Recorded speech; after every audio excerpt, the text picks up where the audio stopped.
들어오실 때 발열 제거 다 하셨습니까? 네.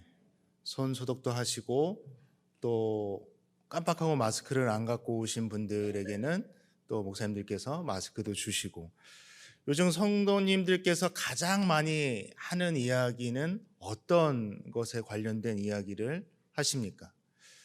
제가 좀 전에 말씀드렸던 것처럼 이 코로나19와 연관된 것들이 아닐까 싶습니다.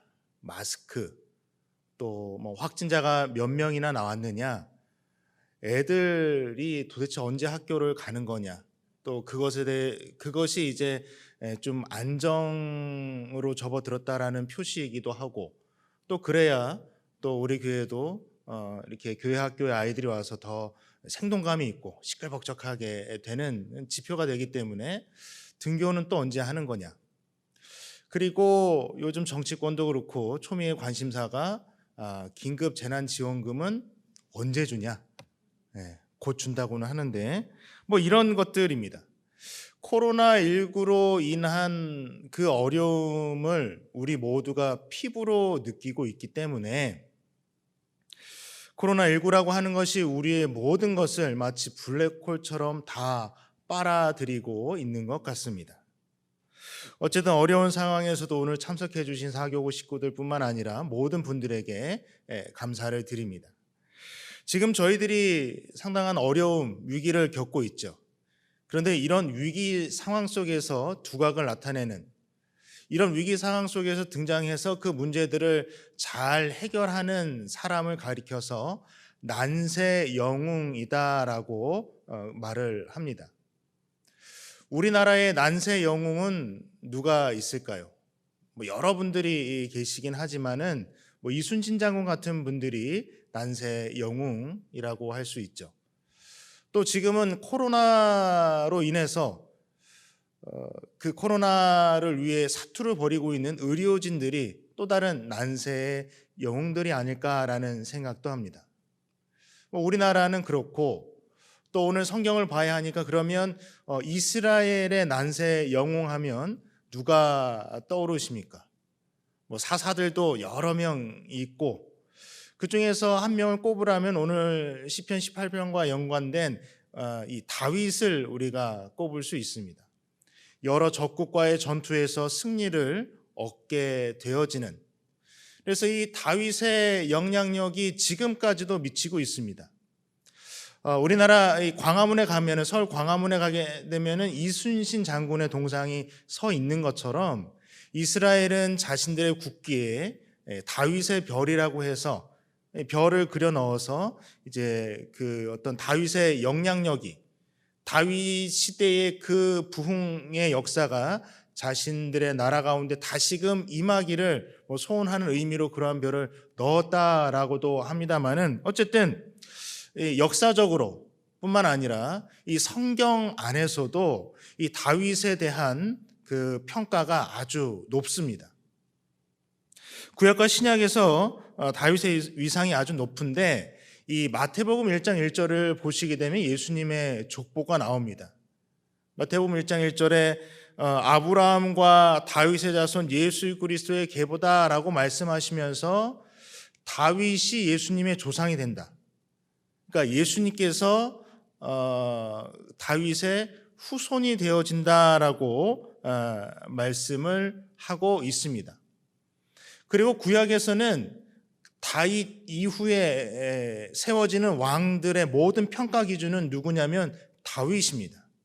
다윗에 비추어서 이 왕들이 어떻게 했느냐, 다윗처럼 하나님을 경외했느냐, 아니면 다윗처럼 경외하지 않았느냐가 중요한 그 평가 기준이 되기도 합니다. 그러니까 이 하나님을 향한 신앙이 이렇게 대단하기도 했지만 실제적으로도 이스라엘을 부유하게 만든, 부강하게 만든 왕이 바로 이 다윗이라고 하는 것입니다. 그런데 이렇게 뛰어난 다윗 왕을 조금 더 자세히 살펴보면 다윗 왕만큼 파란만장한 인생을 살았던 사람도 없었습니다.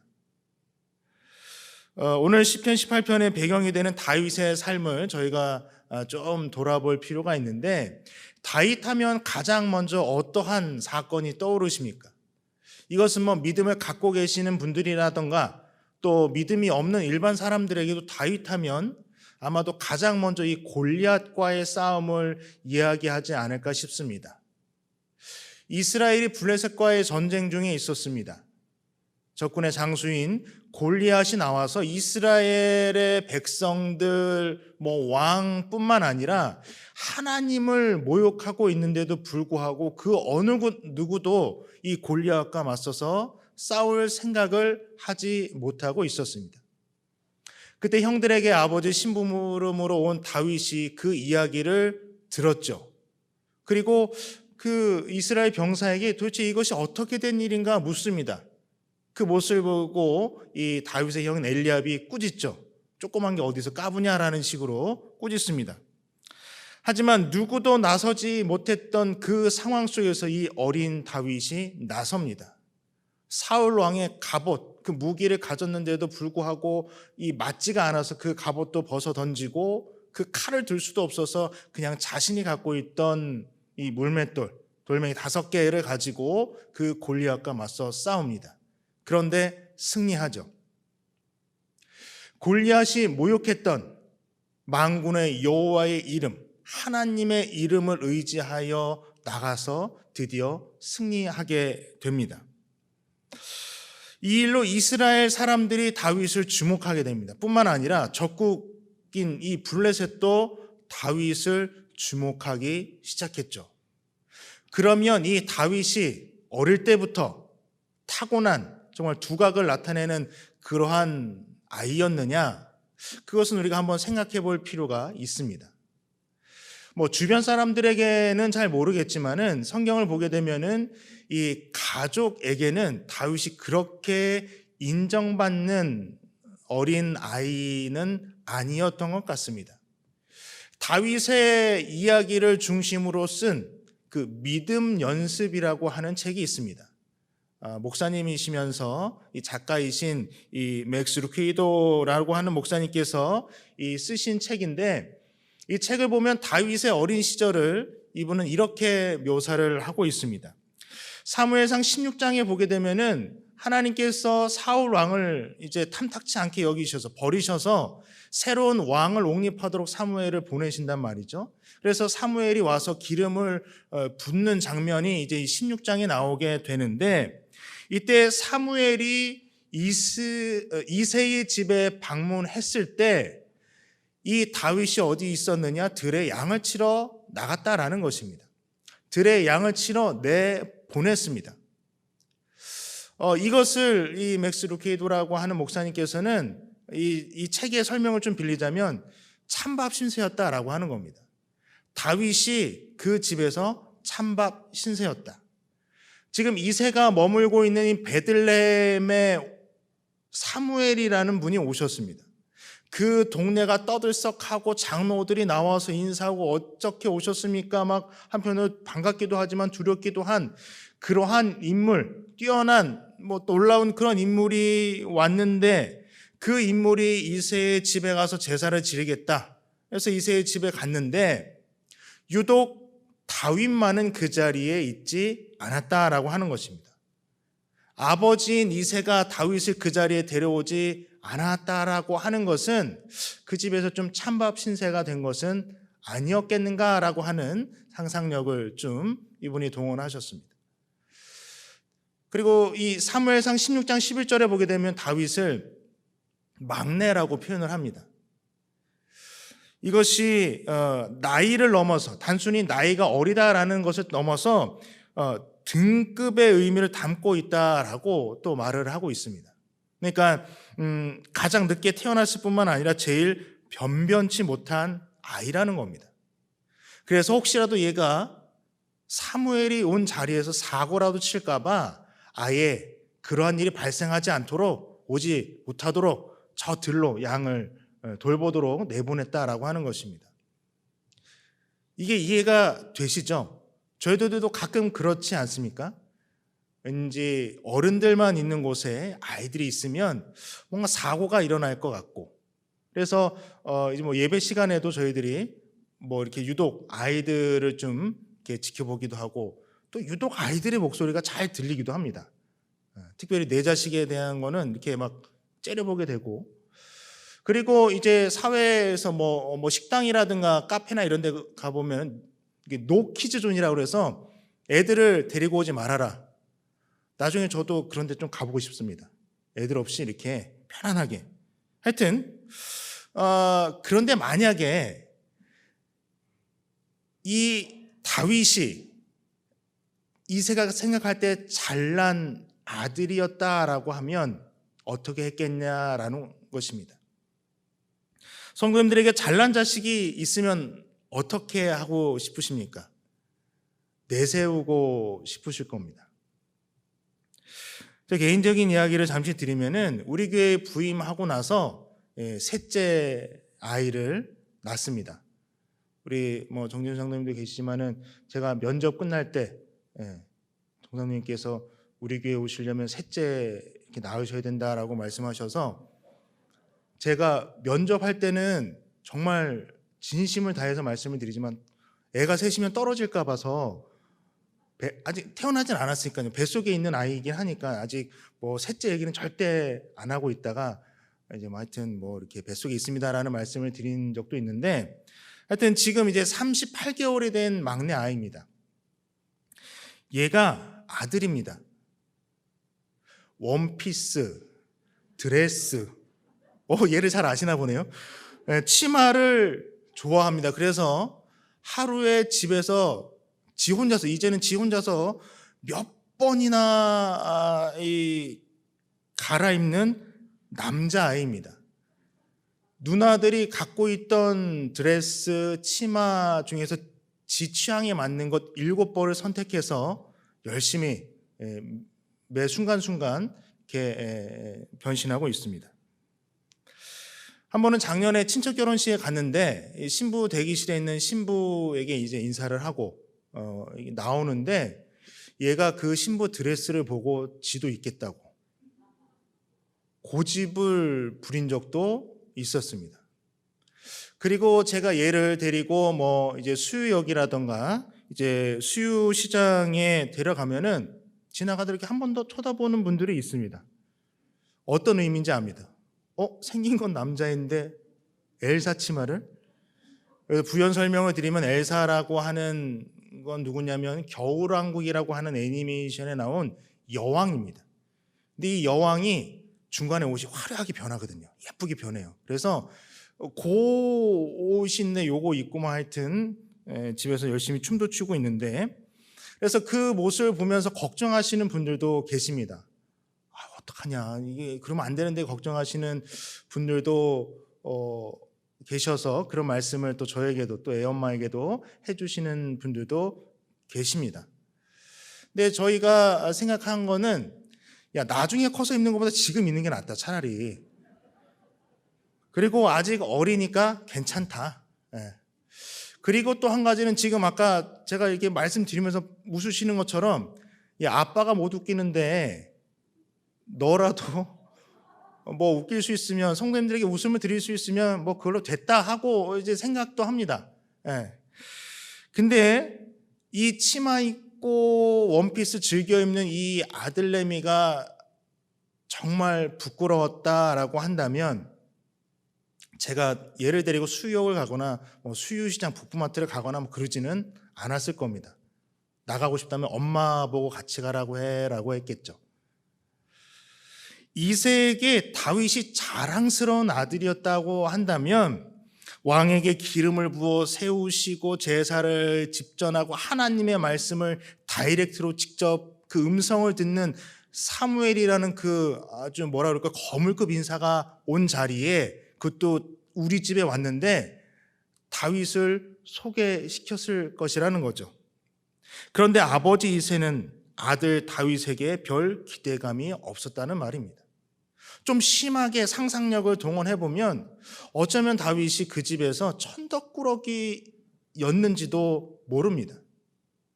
어쨌든 이러한 어린 시절을 이제 다윗이 보내고 그 골리앗과 싸움 이후에 다윗이 좀 성장해서 이제 결혼을 하게 됩니다. 그런데 이때부터 정말 파란만장한 삶의 그 시작이 됩니다. 그 중심에는 누가 있었느냐? 이 본격적으로 파란만장한 삶의 시작을 알린 그 인물이 누구냐? 바로 이 다윗의 장인인 사울 왕이었습니다. 블레셋과의 전쟁에서 사울도 해결하지 못한 그 골리앗을 다윗이 해결하자 여인들이 어떻게 노래를 불렀느냐? 사울이 죽인 자는 천천히고 다윗이 죽인 자는 만만이다라고 하는 노래를 부릅니다. 근데 사울 왕이 이것을 듣고 되게 거슬렸습니다. 아주 불쾌하면서 다윗을 주목했다고 성경은 기록을 하고 있습니다. 예의주시하고 경계했던 것이죠. 어쩌면 자신의 딸인 미갈과 결혼시킨 것이 옆에도 감시하기 위해서인지도 모르겠습니다. 실제로 사울 왕은 다윗에게 창을 2번이나 던져서 죽이려고 했습니다. 또 거기에서 그치지 않았죠. 다윗을 죽이는 데만 혈안이 되어서 국정은 돌보지 않고 국가는 돌보지 않고 다윗만을 죽이려고 그렇게 전국을 누비고 다닌 왕이 바로 다윗의 장인인 이 사울 왕이었습니다. 그래서 다윗은 할 수 없이 도망을 가야 했죠. 적국으로 도망가기도 했습니다. 가드나 블레셋으로 도망가기도 했고, 심지어 그 적국에 가서는 자신의 이 어떤 정체성이라고 할까요? 그것을 드러내면 안 되기 때문에 침을 흘리면서 벽을 긁으면서 미친 척을 해야만 하기도 했던 것입니다. 뿐만 아니라 그 시기에 이 다윗의 장인인 사울 왕이 어떤 일을 했느냐? 자신의 딸, 그러니까 이 다윗의 아내인 미갈을 이 라이스의 아들 발드라는 사람에게 주는 일도 벌어집니다. 다윗도 어려운 일을 계속해서 겪어가죠. 사람들을 모아서 잠시 머물고 있던 이 시글락이라고 하는 곳이, 그곳을 잠시 비운 사이에 아말렉인들이 쳐들어와서 그곳이 점령을 당하고, 또 거기에는 부인들과 또 아녀자들과 또 이 아이들을 잡아가는 일이 벌어집니다. 그래서 사람들이 돌로 다윗을 치려 하는 그런 위기에 맞닥뜨리기도 합니다. 여러 우여곡절 끝에 드디어 이스라엘 전체의 왕이 된 다윗, 태평성대를 누리게 됩니다. 사실 다윗의 아들인 이 솔로몬 왕은 자신이 뭘 잘했다라기보다는 이 아버지 덕으로, 요즘 말하면 다이아몬드 수준 정도 되겠죠. 하여튼 그러한 덕분으로 풍성한 삶을 살아갈 수 있는 그런 기반, 그것을 다 다윗이 이제 구축을 하게 되었다라고 하는 거죠. 그런데 이 시기에 다윗이 또 엄청난 일을 저지르게 되죠. 하나님 보시기에 너무 악한 죄를 저지릅니다. 밧세바를 취하는 일입니다. 그냥 취한 것도 아니고 밧세바의 남편인 우리아를 죽이도록 은밀하게 명령을 내리기도 합니다. 요즘으로 따지면 살인 교사 정도에 해당하는 그런 범죄를 저지르게 되죠. 잘 나가던 다윗이 이 일을 계기로 꺾이게 됩니다. 다시 나락으로 사울 왕에게 쫓기던 그 시절처럼 다시금 쫓겨다니는 신세가 됩니다. 특히 이 시기에 누가 등장하느냐? 다윗의 아들 가운데 가장 아름답다라고 칭송받았던 압살롬이 이 아버지 다윗을 이렇게 쫓아내게 됩니다. 반역을 일으키게 되죠. 이때 다윗의 아들인 압살롬뿐만 아니라 다윗을 반역하는 많은 무리들이 일어납니다. 그래서 위협도 느끼게 되고 그들로부터 수많은 조롱을 당하기도 합니다. 이렇게 다윗을 위협하던 모든 원수들, 반역했던 그 원수들 뿐만 아니라 사울 왕까지 포함해서 그들에게서 건져주셨을 때 다윗은 오늘 이 18편을 지어서 하나님을 찬양했다라고 하는 것이죠. 다윗은 자신이 겪었던 어려움들의 시간을 이렇게 표현하고 있습니다. 오늘 4절과 5절을 우리가 함께 보겠습니다. 사망의 줄이 나를 얽고 불의의 창수가 나를 두렵게 하였으며 스올의 줄이 나를 두르고 사망의 올무가 내게 이르렀도다. 이것을 세 번역으로 제가 한번 보겠습니다. 죽음의 사슬이 나를 휘감고 죽음의 물살이 나를 덮쳤으며 스올의 지옥이죠. 줄이 나를 동여 묶고 죽음의 덫이 나를 덮쳤다. 죽음과 지옥이라는 말로밖에 설명할 수밖에 없는 그 시간들, 또 그렇게 만든 원수들에게서 하나님께서 다윗을 건져주셨다라고 하는 것입니다. 구원해 주셨다라고 하는 것입니다.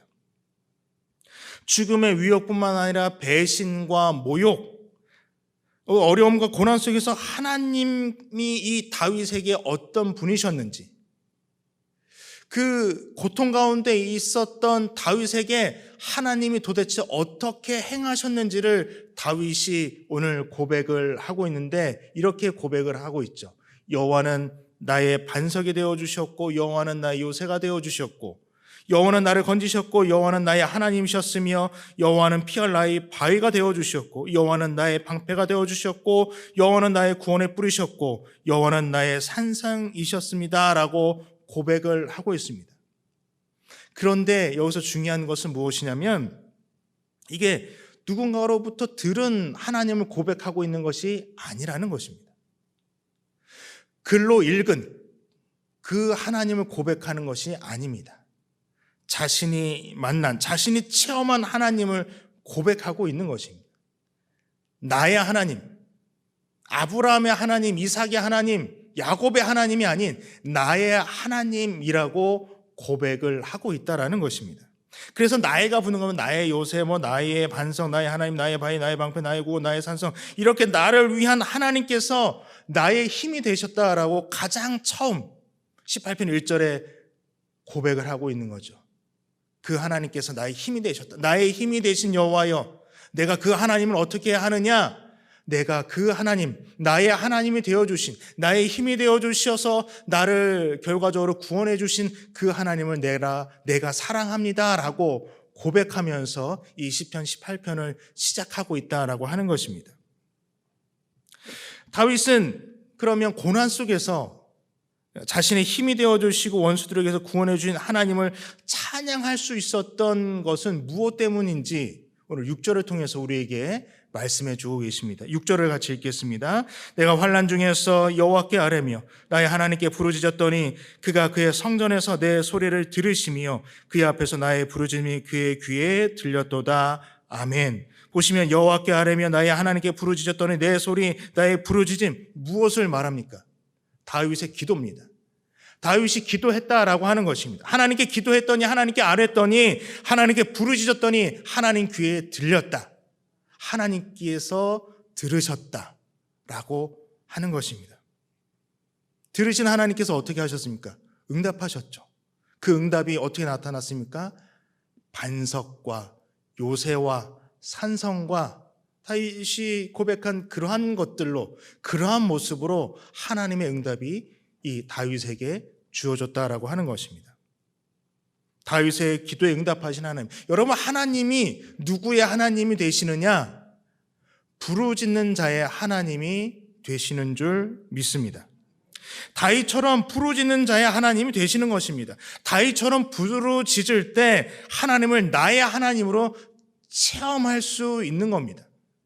4절과 5절에 죽음과 지옥과 같은 시간으로 표현했던 걸 보십시오. 이것은 어떤 것을 의미하냐면, 제 아무리 정말 골리앗을 쓰러뜨렸던 다윗이었지만 두려웠다라는 것입니다. 그 시간이 정말 죽을 것 같았고, 그 시간들이 지옥에 있는 것만 같았던 그러한 시간들을 자신이 보냈다라고 하는 것을 이렇게 표현하고 있는 것입니다. 하지만 감당하기 힘든 그런 두려움과 무서움이 짓누를 때 다윗이 어떻게 했습니까? 하나님을 떠났습니까? 아닙니다. 낙심하거나 절망하거나 좌절하거나 불평하거나 원망하거나 하지 않고 그럴 때마다 하나님께 부르짖었다라는 것입니다. 그럴 때마다 부르짖었더니 하나님께서는 어떻게 하셨느냐? 들으시고 응답하셨다라는 것입니다. 나의 부르짖음에, 나의 기도에 응답하신 하나님을 지금 다윗은 이 18편을 통해서 우리에게 간증하고 있는 것입니다. 다윗이 높이 평가받는 이유, 다윗이 위대한 것은 다윗이 이스라엘을 부강하게 해서 또는 골리앗을 쓰러뜨려서 수많은 그런 반란과 반역, 음모 가운데서 살아남아서 이스라엘 왕으로서 임기를 마쳐서 그런 것이 아닙니다. 제가 생각할 때 다윗의 위대한 점은 언제나 고난이 닥칠 때마다 다윗은 기도했다라는 것입니다. 왕임에도 불구하고 그 나라에서 누구보다도 다윗을 뛰어넘을 사람이 없는데도 불구하고 다윗은 하나님께 무릎 꿇고 엎드렸다라고 하는 것입니다. 다윗은 부르짖는 사람이었습니다. 다윗은 기도의 사람이었습니다. 하나님을 향한 기도, 그 부르짖음이, 그 기도가 다윗을 위대하게 만들었던 것입니다. 하나님께서는 다윗이 올려드린 그 기도, 부르짖음을 통해서 이 다윗을 더욱더 높여주셨던 것이죠. 그리고 하나님께서는 우리에게 말씀하십니다. 내가 너의 하나님이 되어줄게, 부르짖어라 라고 말씀을 하고 계시는 줄 믿습니다. 여러분, 우리가 살아간다는 게 정말 쉽지 않은 것 같습니다. 지금은 코로나 때문에 되게 어렵다라고들 말씀을 하시죠. 근데 가만히 생각해 보니까 코로나라는 것이 없었을 때도 우리의 삶은 그렇게 녹록치 않았습니다. 그렇게 만만하게 우리가 삶을 살아갈 수 있었던 것은 아니었더라고요. 어쩌면 우리 가운데 정말 다윗이 겪었었던 것처럼 누구에게는 말 못하는 그런 사망의 시간을, 정말 스올에 갇혀 있는 듯한 그러한 시간을 보내고 계시는 분들이 계시는지도 모릅니다. 다들 어떤 어려움과 환난 가운데 계시는지 제가 잘 모르지만, 그러나 하나님께서는 오늘 우리 모두에게 동일하게 말씀하십니다. 부르짖어라. 네가 부르짖을 때 내가 너의 하나님이 되어 주겠다. 힘과 반석과 요새와 바위와 방패와 구원의 뿔과 산성과 구원자가 되어 주겠다. 그래서 부르짖는 너의 하나님이 되어 주어서 누구의 하나님도 아닌 나의 하나님을 향해서 내가 사랑합니다 라고 그렇게 고백할 수 있도록 내가 만들어 주겠다라고 우리에게 말씀해 주시는 줄 믿습니다. 하나님을 나의 하나님으로, 부르짖는 자의 하나님이라는 특정한 누구가 아닌 부르짖는 나의 하나님으로 오늘 이 시간 만나길 소원하면서 우리 함께 찬양하고 또 간절히 하나님께 기도하길 원합니다. 다윗이 그러했던 것처럼 우리가 어렵고 또 괴로울 때, 환난 가운데 있을 때 오직 하나님을 바라보길 원하면서 우리 찬양을 함께 올려드리도록 하겠습니다.